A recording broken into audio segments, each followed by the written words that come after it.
Vamos a comenzar nuestra lección número 7 que se llama Una ofrenda irreverente. ¡Wow! Sí. Pues vamos a comenzar con una oración. Padre de gloria, te damos gracias, te rendimos gloria, te rendimos todo el honor sabiendo que todo viene de ti y es para ti. Padre, tú nos has puesto en este camino para aprender acerca, Señor, de lo que es entender el temor reverente a ti. Y en el nombre de Jesús, Padre, nos ponemos en tus manos. En el nombre de Jesús declaramos que nuestra mente está abierta, nuestros oídos están atentos. Padre, que nuestro corazón está recipiente, Señor, receptivo a tu verdad. Y Espíritu Santo, te pedimos que vengas a este lugar.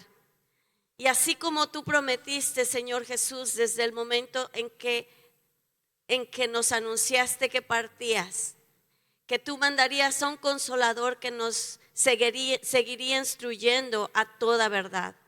Te recibimos, Espíritu Santo, instrúyenos a toda verdad. Nos ponemos sumisos bajo tu autoridad. En el nombre de Jesús. Amén.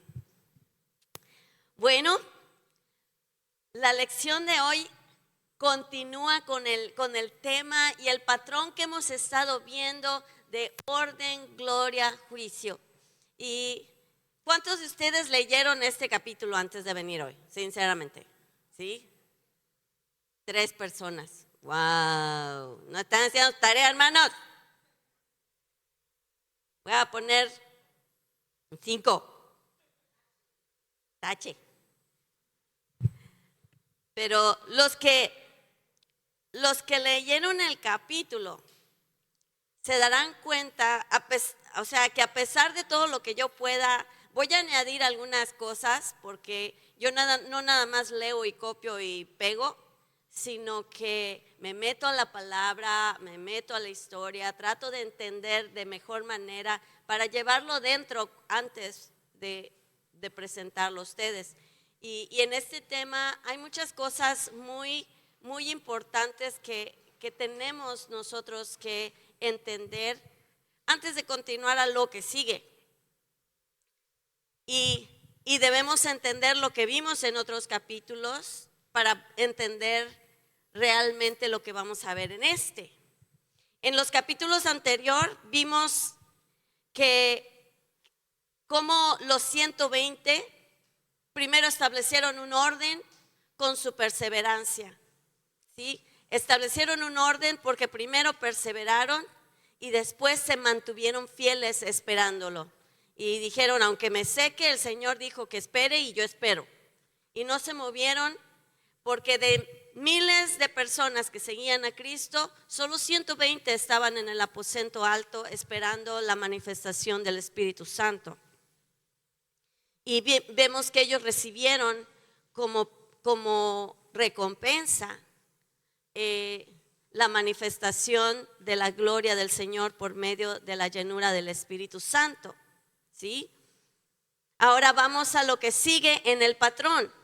Ellos ya conocieron la gloria, ellos están viviendo lo que es la manifestación del Espíritu Santo por primera vez en la historia de la humanidad de esta manera. Y una vez que está manifiesta la gloria, nos convertimos en personas que somos responsables por lo que hemos recibido, de lo que hemos recibido.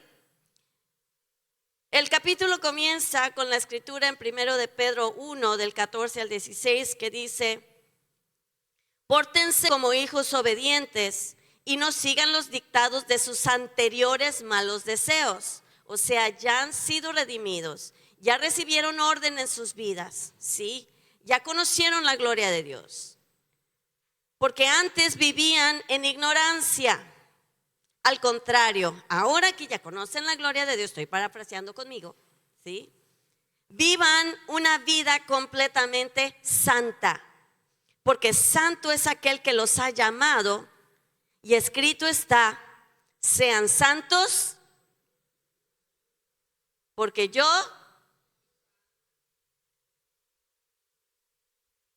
y nos está llamando a una santidad. Está poniendo una manera de vivir ahora que ya conocemos no solo el orden, sino que hemos vivido y experimentado la gloria de Dios. Ya tenemos algo con lo que rendimos cuentas de nuestra vida, porque Dios nos está llamando. Pedro escribió esto después de que recibió la manifestación del Espíritu Santo, y está llamando a vivir una vida de santidad.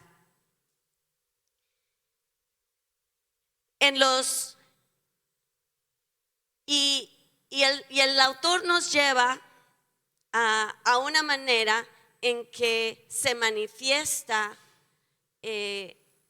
nuestra, ¿cómo se dice? Accountability, nuestra rendición de cuentas de esa santidad al Señor. ¿Sí? Dice en Hechos 4, del 34 al 37, y no había entre ellos ningún necesitado, porque todos los que poseían terrenos o casas los vendían, y el dinero de lo vendido lo llevaban y lo ponían en manos de los apóstoles, y esto era repartido según las necesidades de cada uno. Imagínense. Fue así como José, un levita de Chipre, a quien los apóstoles apodaban Bernabé, o sea, ya tenía apodo, ¿sí? Era una persona que ya caminaba con ellos, ¿sí?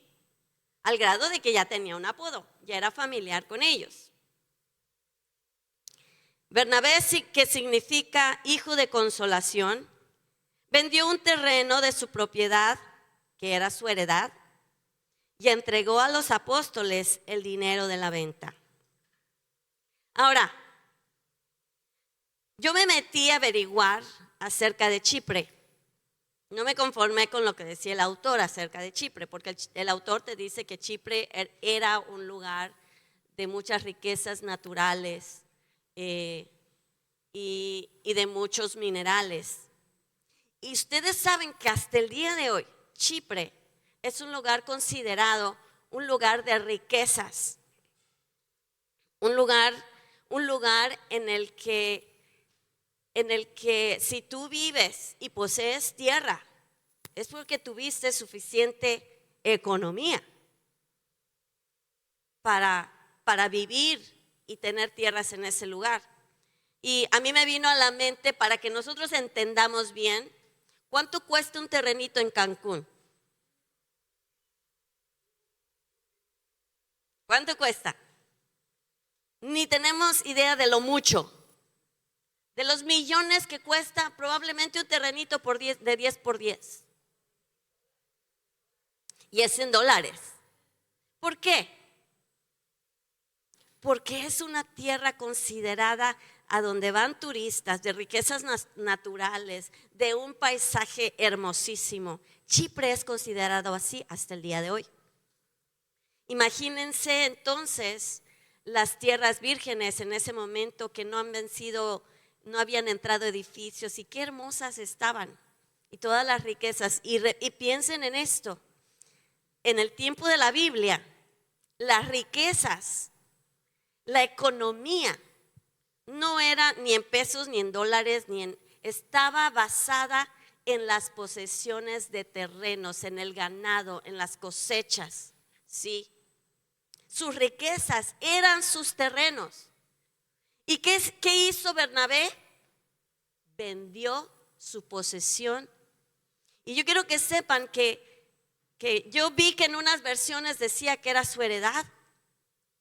¿Por qué dicen unas versiones que es su heredad? Porque en el tiempo de la Biblia, si ustedes ven cuando los israelitas conquistaban tierras, ¿sí?, a las familias y a las tribus se les entregaban tierras por heredad, para que ellos pudieran vivir, para que pudieran desarrollarse, para que tuvieran una economía por familia. O sea que si tú vendes un terreno, estás diciendo, mi familia ahora es la familia de Cristo en todos sentidos. ¿Sí? Mis posesiones ahora son las posesiones de mi familia. Entonces Bernabé, y yo les hice hincapié en que ya tenía apodo y ya tenía tiempo con ellos, porque Bernabé, después de caminar con ellos, entendió quiénes eran su familia. Entendió que él, al derramar todo lo que él tenía, estaba demostrándole a Dios que estaba muriendo a sí mismo y aceptando el reino de Dios para su vida. Y vende un terreno carísimo. Entonces lo pone a la disposición de los apóstoles. Imagínense qué ofrenda ha sido eso. No solamente era una posición valiosa, sino que era su herencia. Y la escritura sigue en el capítulo siguiente, pero como dice el autor, tenemos que recordar que la Biblia, los traductores fueron los que pusieron capítulos, ¿sí? La Biblia estaba escrita en un solo rollo. Y vemos la palabra aquí que dice, pero un hombre que se llamaba Ananías, junto con Zafira su mujer, vendió un terreno. Y vemos que esta frase comienza con la palabra pero, ¿sí?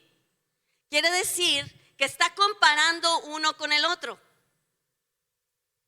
Uno vendió un terreno y se dio todo al pie de los apóstoles, pero hubo otro que también lo hizo. Y está comparando en esta escritura el corazón con que lo hicieron ambos. Hubo una ofrenda que salió de un corazón sincero en Bernabé, que entregó todo. Si él entregó su tierra, entregó todo, murió a sí mismo y no se quedó con nada. Y no dice la Biblia que lo anunció, ni de que le comunicó a todos, miren, ya vendí mi terreno, ya se lo entregué, ya vieron, chéquenlo, aquí está el recibo. No. Simplemente la Biblia dice que lo hizo. Pero un hombre que se llamaba Ananías, junto con Zafira su mujer, envió un terreno con el consentimiento de ella. Vendió un terreno con el consentimiento de ella. O sea, era tierra de ambos. Y se pusieron de acuerdo. Sustrajo algo del dinero que recibió. Y así que llevó solo una parte y la entregó a los apóstoles. Y entonces Pedro le dijo, Ananías, ¿por qué le permitiste a Satanás que entrara en ti para mentirle al Espíritu Santo y sustraer parte de tu dinero? ¿Acaso el terreno no era tuyo? Y si lo vendías, ¿no era tuyo de todas maneras el terreno? ¿Por qué decidiste hacer esto? No le has mentido a los hombres, sino a Dios. Y al oír Ananías estas palabras cayó muerto. Y a todos los que se enteraron les entró temor. Ananías y Zafira no estaban obligados a vender su terreno. ¿Estamos de acuerdo? Es algo voluntario. No estaban obligados a dar toda la cantidad de la venta. No era un diezmo, era una ofrenda. ¿Sí? Aquí no dice que era un diezmo que estaban entregando, dice que era una ofrenda que estaban dando. Pero mintieron al respecto. ¿Por qué querrían decir que lo dieron todo?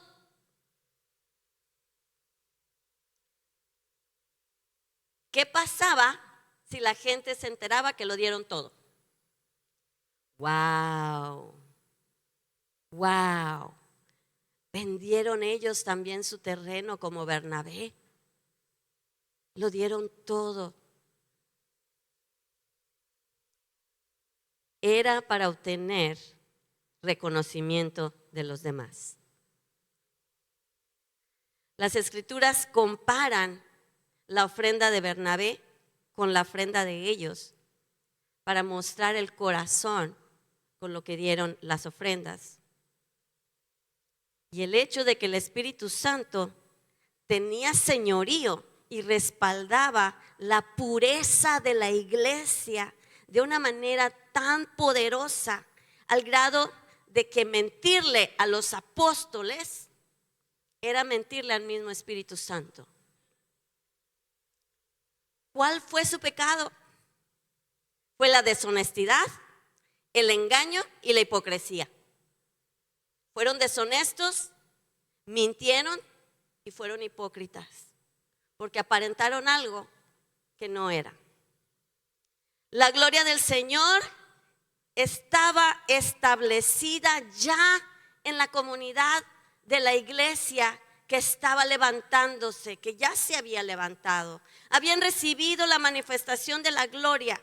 Estaban poniendo el fundamento de la iglesia para las generaciones infinitamente del futuro. Y al ellos mentir, al buscar reconocimiento y al ser deshonestos, escuchen esto, estaban abriendo puertas porque el apóstol Pedro les dijo: ¿por qué dejaste que Satanás entrara en ti para mentir? ¿A quién más le dijo eso? ¿Se acuerdan a quién? A Judas. Es una traición. Le dijo: ¿por qué dejaste a Satanás? Quiere decir que si ellos permitían y recibían, bueno, nos mintió, pero está buena la ofrenda, ¿sí? Pero al permitir que un engaño de Satanás entrara, se abrían las puertas al engaño en toda la congregación. Las puertas a Satanás se iban a abrir si los apóstoles dejaban pasar esto inadvertido. Esto puso en evidencia que Ananías y Zafira no tuvieron temor de Dios. Imagínense esto. Ellos fueron parte de la gloria del Señor. Probablemente estaban entre los 120. Después de ver toda la manifestación, la prédica a los 3,000, los milagros que empezaron a suceder, ¿se atreven a pensar que podían mentirle al Espíritu Santo? Ahora una pregunta que no está en el libro, pero que se las hago yo. ¿No es algo parecido cuando ponemos parte de nuestro diezmo en el ofrendero y escribimos diezmo y sabemos que no estamos dando lo que Dios nos pide? Y créanme, han habido ocasiones que cuando estamos contando las ofrendas, abrimos sobres vacíos y que dicen diezmo. No quiero estar en los pies de una persona que hace eso, ¿sí? ¿Por qué? Porque no se trata de lo que los hombres ven, sino lo que Dios ya sabe y lo que ve en nuestro corazón. Tenemos temor de Dios para ser honestos y no atrevernos a querer engañar a la iglesia pretendiendo que somos fieles y entregados. ¿Realmente tenemos temor de Dios, hermanos? Al nosotros pretender algo que no es, abrimos las puertas al juicio de Dios. tarde o temprano ese juicio nos va a cobrar el recibo. Nos va a cobrar, como dice, la factura. ¿Sí?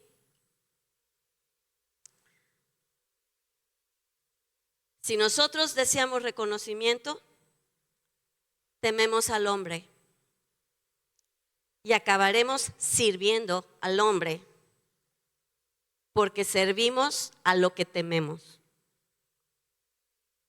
Si tememos a Dios, tendremos reverencia, seremos obedientes y seremos bendecidos porque Dios da recompensa de bendición a los que le temen. Pero si tememos a la opinión de los demás, vamos a acabar como Ananías y Zafira, tomando decisiones para mantener una imagen y para beneficiarnos a nosotros mismos. Pero aunque no caigamos muertos en ese momento como Ananías y Zafira, va a entrar un espíritu de muerte a nuestra casa, a nuestra economía, a nuestra salud, porque estamos abriendo puertas pretendiendo engañar al Espíritu Santo. Esa palabra temor, cuando dice en la Escritura, y vino un gran temor sobre toda la iglesia y sobre todos los que oyeron y vieron estas cosas. O sea, que se dieron cuenta, más me vale no jugar a la iglesia.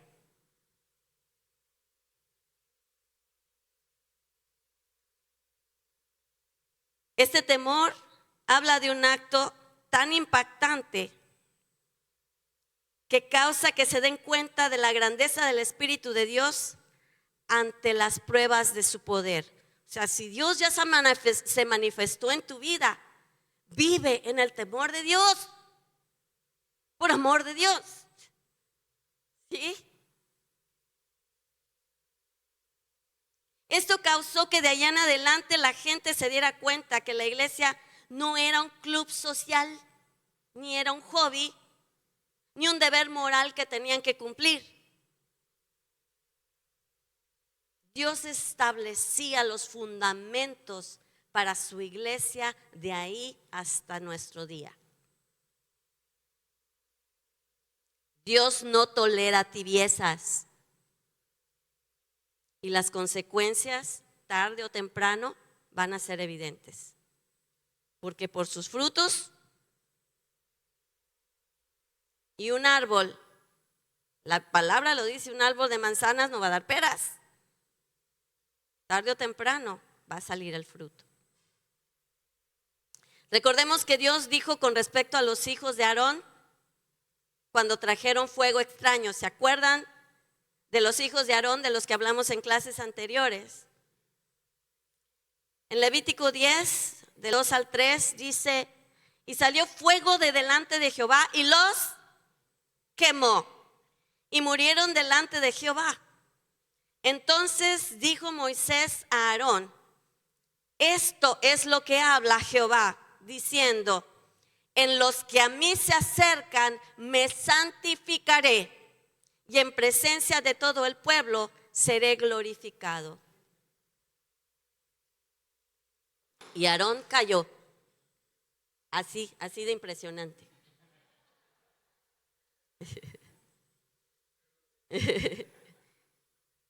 Amados, ¿no dice la palabra que Dios es el mismo ayer, hoy y siempre? ¿Cree que porque lo hizo entonces no lo va a hacer hoy?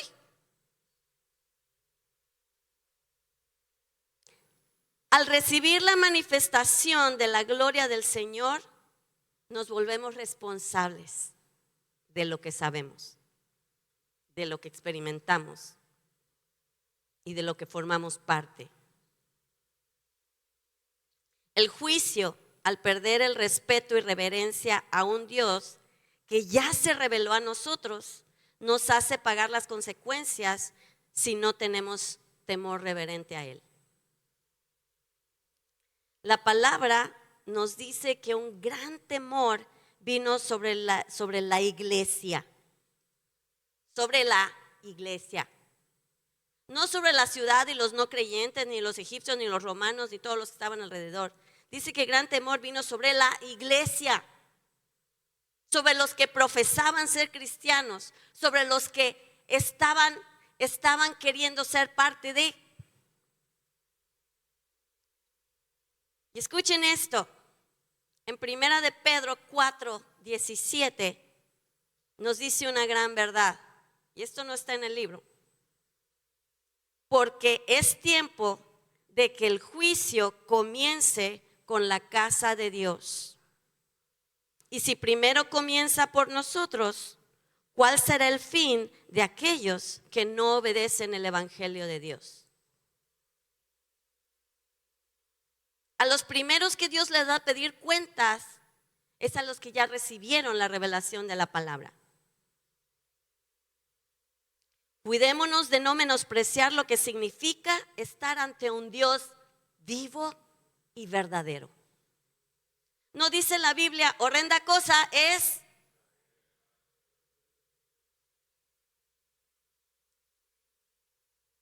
Él, hermanos, anhela tener una relación con nosotros. Él nos amó antes que nosotros a Él. Él nos ama tanto que mandó a su Hijo a morir por nosotros. Jesús nos amó tanto que prefirió sufrir todo lo que sufrió, el escarnio, la carnicería, que detener lo que nos iba a unir a nosotros con el Padre. Fue por amor. Pero déjenme decirles, Él ya no es un corderito vulnerable. Él ahora es el león de la tribu de Judá y es celoso de su iglesia. Por lo que Él hizo, tiene derecho a pedirnos cuentas. Porque nos ama, nos disciplina. Bien dice Proverbios, padre que ama, disciplina. Y disciplina lleva dentro de sí la palabra discípulo. La disciplina no es lo mismo que castigo. La disciplina lleva una enseñanza que nos muestra las consecuencias de nuestras decisiones. Yo nunca a mis hijos, y están aquí presentes, bueno, ¿dónde está el otro? No lo sé. Nunca les dije, te voy a castigar, sino que siempre les decía, vas a tener consecuencias de tus decisiones, ¿sí o no?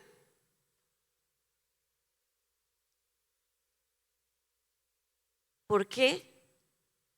Porque son nuestras decisiones las que pavimentan nuestro camino hacia la eternidad. Y si nuestros hijos aprenden que sus decisiones tienen consecuencias, van a entender el evangelio cuando llegue el tiempo. Entonces, nosotros como hijos de Dios tomamos decisiones que tienen consecuencias. Somos una iglesia que Dios ama.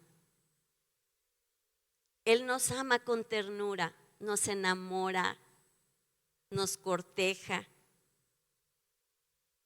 Y porque nos ama tanto, no tolera el adulterio.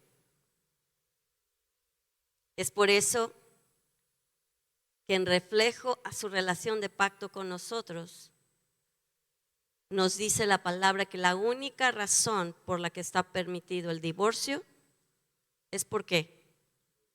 Por adulterio.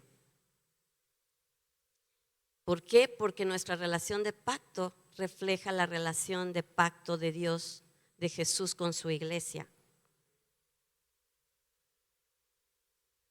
Ahora, Él es amoroso, pero es santo. ¿Sí? Y Él nos pide que seamos santos. como Él es santo. Ahora,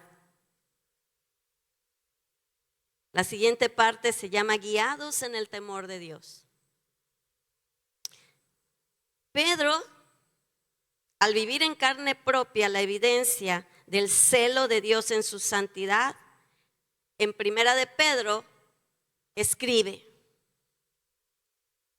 pórtense como hijos obedientes, lo que leímos anteriormente, y no sigan los dictados de sus anteriores malos deseos, de cuando vivían en la ignorancia, no conocían a Dios. Al contrario, vivan una vida completamente santa, porque santo es aquel que los ha llamado, y escrito está: sean santos, porque yo soy santo. Y escuchen lo que sigue: si ustedes llaman Padre a aquel que al juzgar se fija en lo que han hecho, o sea, en las obras que son fruto de su fe. Él se fija al juzgar en por qué hiciste las cosas y no en quién lo hizo, dándole gloria al hombre. Dice: vivan el resto de sus vidas en el temor de Dios. Y como les dije antes, el amor de Dios nos conquista, nos enamora, nos lleva a una intimidad, experimentamos su ternura. Pero es santo. Y nos pide que temamos, que vivamos en el temor de Dios. Solo podemos amar verdaderamente a quien conocemos. El temor de Dios es lo que nos da la permanencia, la fidelidad, y que a su vez nos acerca y nos hace amarlo más. Si lo tomamos a la ligera y no nos interesa conocer su palabra, no tendremos entonces el fundamento para complacer su corazón. Y por lo tanto no conoceremos el verdadero temor de Dios. ¿Cómo sabes qué es lo que le agrada si no lees su diario? ¿Qué pasa cuando alguien te da el privilegio de leer su diario? No que con contrabando fuiste y lo leíste, eso no está bueno, ¿sí? Pero si alguien te da el privilegio de leer su diario, cuando lo terminas, ¿qué pasa? Conoces a la persona. La Biblia es el diario de Dios. Y si tú quieres vivir en temor de Dios, complaciendo su corazón, lee su diario, a diario. ¿Tú confiarías en las palabras de alguien que dice que te ama, pero que te toma a la ligera y no le interesan conocerte? Imagínate que te casas y su esposo se va de viaje y nada más viene los fines de semana, y que no te habla durante la semana para preguntarte cómo estás, para pasarse horas de horas, cómo está tu día, etcétera, sino que solo hablas con él el fin de semana cuando llega. ¿No así nos portamos algunos con la iglesia? Decimos: wow, el fin de semana el pastor predicó algo poderoso. Y todo el resto de la semana ni abrimos la Biblia. ¿Cómo va a confiarte Dios algo si no te preocupas en conocerlo? Dios busca la intimidad con nosotros y le complace que le busquemos en el lugar secreto. Allí, en ese lugar, cuando buscamos conocer su palabra, cuando buscamos su corazón, Él nos cimenta más en nuestro temor a Él. En Isaías 45:15 dice: y en verdad tú, Dios y Salvador de Israel, eres un Dios que se esconde. Y la Biblia nos dice que sus misterios valen la pena buscar y encontrarlos.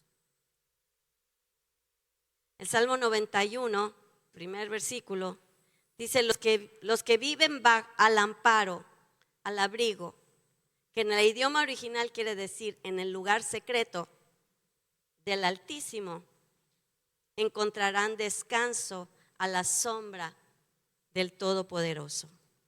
Si tú vives en el lugar secreto, tu alma descansa y tu vida tiene paz, porque vives en armonía con tu Creador. Esto nos lleva a entender mejor las palabras de Pedro y también las de Pablo. Y Pablo no caminó con Jesús cuando Jesús estaba en la tierra, era un fariseo. Mas sin embargo, su vida entró en orden, conoció la gloria de Dios y comenzó a proclamar lo que Dios le reveló, porque tuvo un encuentro poderoso con Él. Y lo cual le hizo escribir: por tanto, ocúpense en su salvación con temor y temblor. ¿Qué quiere decir ocúpense?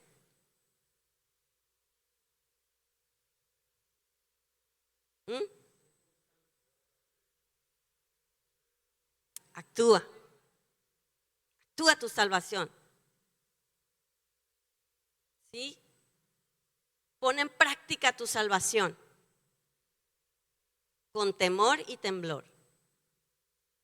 O sea, si tú piensas que eres salvo, demuéstralo temiéndole a Dios. Cada día de tu vida. En inglés dice work out your salvation. Work out quiere decir demuéstralo con tus obras. Hazlo. Trabájala. ¿Sí? Eso es lo que significa. Jesús se hizo carne, caminó con nosotros y nos llama a sus amigos. La Biblia lo dice. Y quiere ser nuestro primer amor. Quiere que lo que hagamos lo hagamos porque le amamos. Pero eso nunca nos debe llevar a considerarlo un nombre común y corriente. Él ya no es un hombre que está caminando entre nosotros, sino que ha sido glorificado. Y en medio de esa gloria de amor es también juez.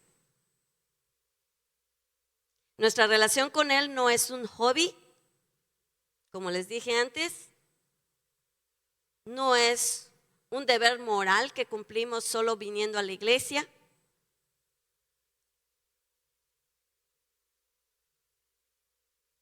Es un pacto eterno. Y dentro de ese pacto, constantemente rendimos cuentas. Ananías y Zafira menospreciaron y se familiarizaron demasiado con la gloria de Dios al grado de que perdieron el temor reverente. Recordemos que Dios tiene dos atributos que son inmutables. Él es amor. La personificación del amor eterno es Él. Primera de Juan 4:8 nos dice: el que no ama no ha conocido a Dios. Si tú tienes resentimiento, eres enojón, no te llevas con la gente y todo el tiempo estás mal encarado, lastimando a otros, aunque digas que eres cristiano, no conoces a Dios. Porque dice esta escritura porque Dios es amor. Segunda, Dios es un fuego consumidor. Dice en Hebreos 12:29, porque nuestro Dios es un fuego que todo lo consume. Su amor nos corteja, otra vez nos enamora y hace que seamos atraídos a su persona. Pero al ser atraídos, debemos preocuparnos por mantenernos cerca de Él. Porque una vez que Él nos atrae a Él y nos trae a su pecho, a su cercanía, no podemos quedarnos igual que cuando llegamos. Si nos mantenemos cerca, somos transformados de gloria en gloria. En Hebreos 12:28 dice, así que nosotros que hemos recibido un reino inconmovible, debemos ser agradecidos y con esa misma gratitud servir a Dios y agradarle con temor y reverencia. Cuando nacemos de nuevo, lo conocemos como Abba, Padre. Pero esto no niega su posición como juez. Romanos 8:15 dice, pues ustedes no han recibido un espíritu que los esclavice nuevamente al temor, sino que han recibido el espíritu de adopción por el cual clamamos, Abba, Padre. Él nos dice, llámame papá. Vivías antes en el mundo, pero ahora has sido adoptado en la familia del reino de Dios y yo soy tu papá.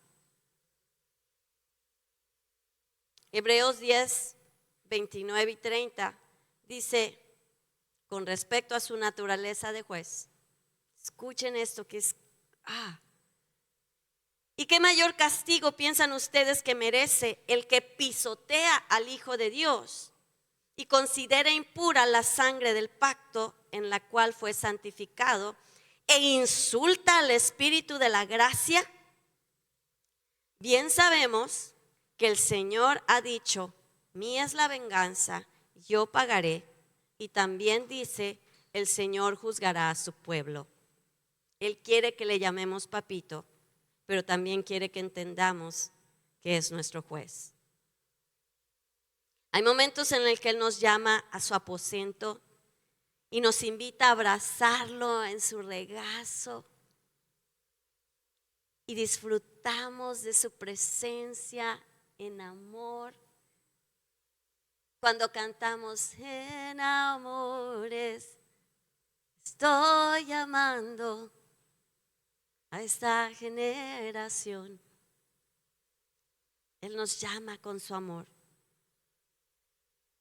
Y cuando decimos, bésame con besos de tu boca, quiero estar sentado en tu regazo, te quiero adorar y que me estés escuchando, que disfrutes mi adoración.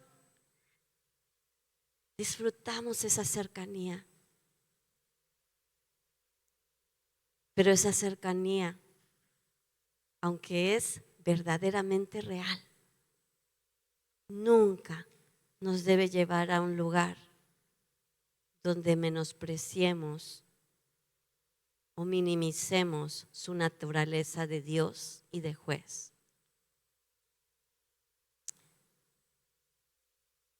El verdadero temor de Dios permanece. En Salmos 19:9 dice, el temor del Señor es bueno y permanece para siempre. Decíamos hace rato, yo les decía, lo que te da permanencia en el reino de Dios es el temor de Dios, el temor reverente a Él. El autor nos señala que si Lucifer hubiera mantenido su temor a Dios, nunca se hubiera revelado. Su irreverencia y familiaridad con Dios lo hicieron menospreciar su grandeza. De ser un ángel poderoso de luz, cayó a lo más bajo del juicio de Dios. Dice en Isaías 14, 12 al 15, ¿cómo caíste del cielo, lucero de la mañana? ¿Cómo caíste por tierra? Tú que derrotabas a las naciones, tú que en tu corazón decías, sube al cielo y por encima de las estrellas de Dios, allí pondré mi trono. En el monte del concilio me sentaré y en lo más remoto del norte subiré hasta las nubes y seré semejante al Altísimo. Ouch. Ouch. Ahí estuvo el error. Se acabó el temor de Dios. Hermanos, nosotros podemos aún realizar milagros, prodigios, señales, echar fuera demonios y no tener temor de Dios. ¿Cuántos evangelistas, profetas, grandes ministros que son reconocidos en todo el mundo, de repente escuchamos que mientras hacían todo eso vivían en adulterio? Los dones son irrevocables, pero la evidencia de nuestros frutos tarde o temprano sale a la luz. No en vano dice Mateo 7, del 21 al 23, no todo el que me dice, Señor, Señor, entrará en el reino de los cielos, sino el que hace la voluntad de mi Padre. Y continúa diciendo que no el que le dice Señor, Señor, aunque haya hecho milagros, prodigios y señales, puedes estar haciendo eso y ser desobediente a Dios, no tener temor de Dios. Acordémonos de Nadab y Abiú, de Ananías y Zafira, de Adán y Eva, que los convenció la serpiente que podían ser como Dios. El amor verdadero perdona el pecado, dice Proverbios 16, 6. El amor verdadero perdona el pecado, el temor del Señor aparta del mal a los hombres. Tú vienes al Señor, pero tienes que permanecer en el Señor. Ocúpate de tu salvación. Ten temor de Dios para permanecer en Dios. Esto quiere decir que podemos amar a Dios y no temerle. Y eso lo vamos a ver en el siguiente capítulo aún más en profundidad. Ahora, para cerrar, vamos a ver esta última parte que habla de los versículos que siguieron a lo que pasó con Ananías y Zafira. Porque dice, después de que recogieron su cuerpo y pasó lo que pasó, dice la Biblia en los siguientes versículos, ninguno del pueblo se atrevía a juntarse ya a ellos, aunque el pueblo los elogiaba mucho. Pero escuchen lo que dice después. Los hombres y mujeres que creían en el Señor iban aumentando en número. Espérate. Primero dice que nadie se atrevía a estar pegaditos junto a ellos. Y luego dice que los que creían en el Señor iban aumentando el número, iba creciendo la iglesia. ¿Está contradicho esto? La Biblia no se contradice. Y muchas veces decimos, no se contradice, pero no sé por qué. Nada más sé que la Biblia no se contradice. Sí, pero tenemos que ir profundo. La clave está en la palabra los que creían en el Señor.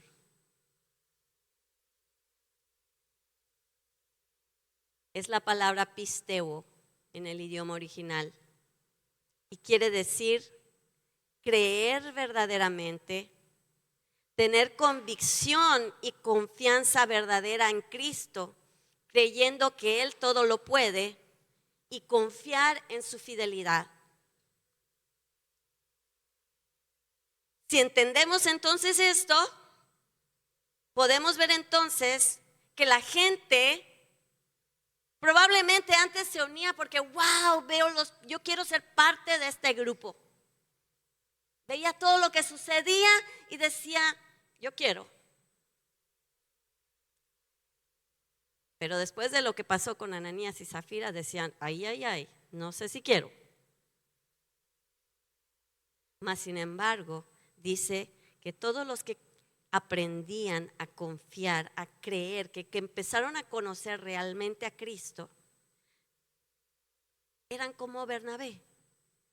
Al conocer la verdad, eso causa que no te importe pagar el precio. Y dices, lo entiendo y lo quiero. Todos los demás probablemente estaban emocionados por, wow, hay un avivamiento, yo quiero ir, así como pasó en Estados Unidos, todo el mundo estaba volando ahí, todo lo demás. Pero me encantaría ver el fruto de las personas después de que regresaron a sus lugares de origen. Cómo continuaron en el temor de Dios. ¿Por qué le pasó esto a Ananías y Zafira? Y el día de hoy mucha gente le miente a los ministros y no cae muerto. La respuesta está en el nivel de gloria que ellos estaban presenciando y viviendo. La Biblia dice, al que le mintió fue a Pedro, ¿estamos de acuerdo? Y miren el nivel de presencia que había en Pedro, que dice la Biblia en Hechos 5:15, y en sus camas y lechos sacaban a los enfermos a la calle para que al pasar Pedro, por lo menos su sombra cayera sobre alguno de ellos.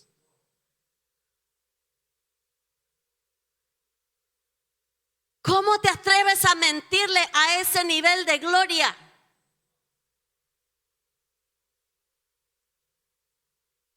Ananías y Zafira vivían alrededor de Pedro, pero bajaron el nivel de la gloria a la persona. Y no se dieron cuenta del respaldo de gloria que había en la vida de Pedro. Una vez más, vemos el patrón del orden, manifestación de gloria, y ahora vimos en este capítulo la manifestación del juicio. Y wow, mi pregunta es, en tu propia vida, ¿de qué manera hemos respondido nosotros en nuestras vidas al nivel de gloria que Dios ha manifestado?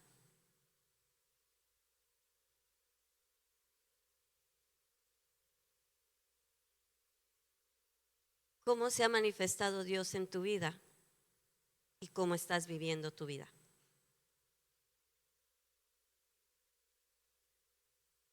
Creo que es tiempo de que analicemos y nos arrepintamos, seamos honestos con nosotros mismos, veamos toda la manera en que vivimos. Si recibimos revelación de la gloria de Dios, lo buscamos aprender su palabra, lo honramos con nuestros bienes, lo honramos con lo que le enseñamos a nuestros hijos, lo honramos con la manera en que tomamos nuestras decisiones, lo honramos no temiéndole a los hombres más que a Él. Vamos a ponernos de pie.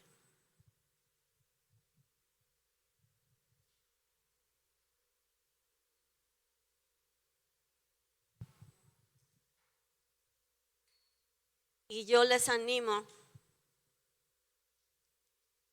a que nos arrepintamos si reconocemos que en parte de nuestra vida le hemos deshonrado.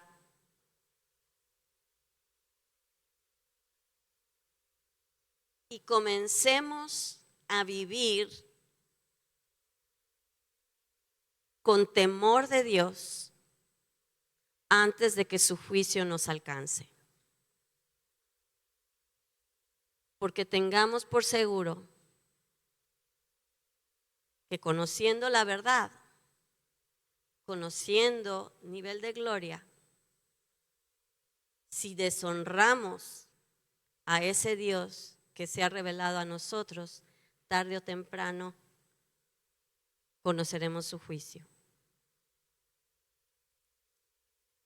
Padre, en el nombre de Jesús venimos delante de ti, sabiendo que eres un Dios amoroso, sabiendo que eres un Dios que lo ha dado todo por amor. Perdónanos, Padre. Venimos, Padre, a pedirte perdón.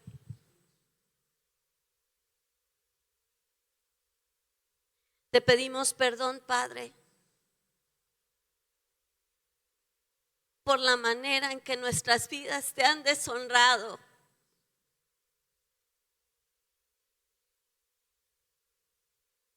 Porque no te hemos buscado cuando hemos debido hacerlo.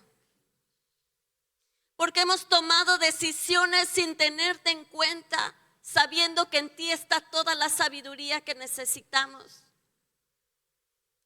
Perdónanos, Señor, porque hemos vivido momentos gloriosos como familia. Y al regresar a casa,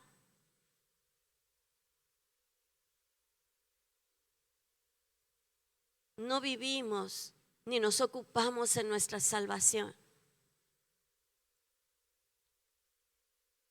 Señor, al pedirte que nos reveles tu gloria, como te la hemos estado haciendo, te pedimos, Padre, ten misericordia de cada vez que te hemos deshonrado. Al conocer esas partes de tu gloria.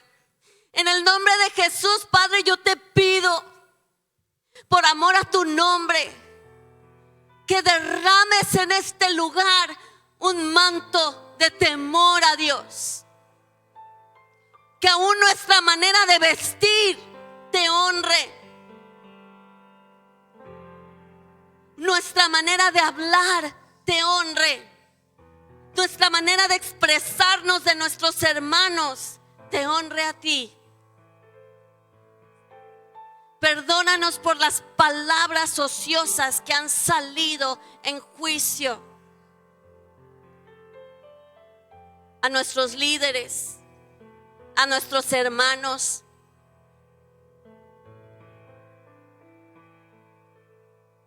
Perdónanos por las maneras en que hemos bajado tu gloria a nivel de hombres. Perdónanos, papá. Tu palabra dice que los que suben al monte santo son los limpios de manos y puros de corazón. Que sin santidad nadie verá a Dios. Y nos pides ser santos como tú eres santo. Lava nuestra mente, lava nuestros cuerpos, lava nuestras almas. Límpianos de falta de perdón que te deshonra. Límpianos, Señor, de resentimientos que te deshonran. Límpianos de juicios que te deshonran. Y llénanos de la verdad poderosa de tu palabra. Que tu palabra sea carne en nosotros para tener temor reverente, constante y permanecer en ti. Glorifícate en nuestras vidas, Señor. No solamente en este momento, sino al despertarnos lunes, martes, miércoles, jueves, viernes. Cada día de nuestra vida. Espíritu Santo, sacúdenos de tal manera que tengamos verdadero temor reverente de nuestro Dios.